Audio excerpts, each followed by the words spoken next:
ഇന്ന് evening duty കഴിഞ്ഞ് വീട്ടിലേക്ക് മടങ്ങുമ്പോഴാണ് ഞാൻ ആ അമ്മയെ കണ്ടത്.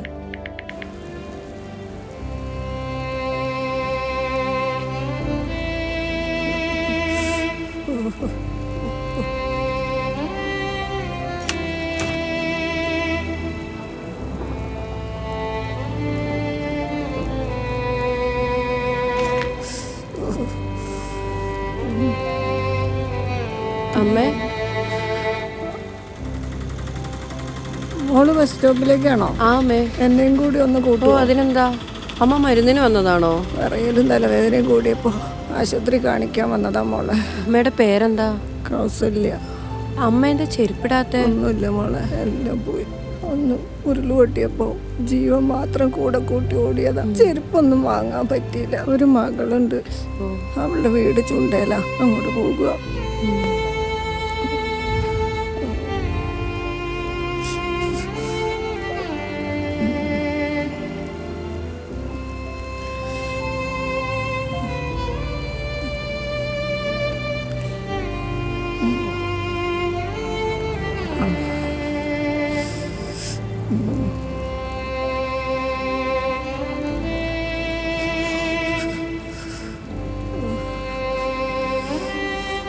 അയൽക്കാരൊക്കെ ഞങ്ങളെ ആൾക്കാരായിരുന്നു.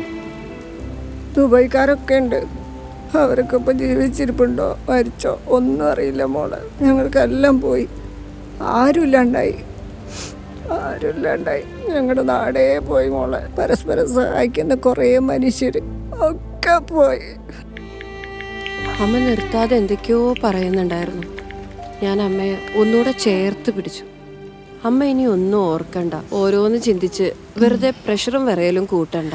മോളെ, അമ്മ ഒന്ന് സഹായിക്കുമോ? അമ്മ പറഞ്ഞോ. എൻ്റെ കയ്യിൽ ഒരു പൈസയില്ല.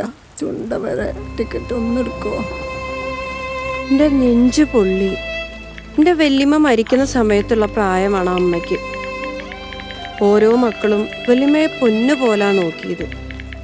ഇവിടെ ചെരുപ്പില്ലാതെ, കുടയില്ലാതെ, യാത്രാക്കൂലി പോലുമില്ലാതെ ഒരു വലിയ ദുരന്തം അതിജീവിച്ചിങ്ങനെ എന്തെല്ലാം പരീക്ഷണങ്ങളാണ്. അമ്മ ഒരു ബസ് വരുന്നുണ്ട്.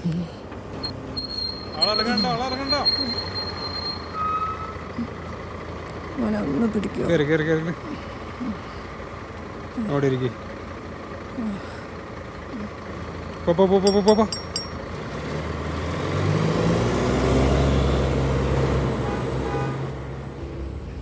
ടിക്കറ്റ്സ് ഇവിടെ എങ്ങോട്ടാ? ഒരു ചുണ്ടയിലും ഒരു കൽപ്പറ്റ. 32 രൂപ കേട്ടോ. അമ്മ ഇത് വെച്ചോ? വേണ്ട മോളെ, സാരമില്ലെന്നേ. ഇതിലിച്ചിരി പൈസയുണ്ട്. അമ്മ മരുന്ന് മേടിച്ചു. വേണ്ട അമ്മ വെച്ചോ?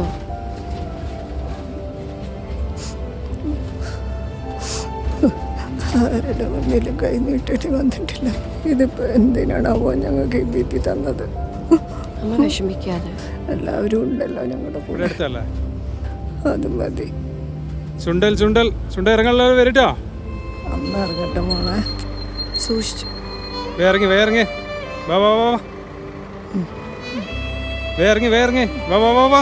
എനിക്ക് പതുക്കെ ഇറങ്ങിയാ മതി കേട്ടോ. അസ്സലാമു അലൈക്കും. വലൈക്കും സലാം.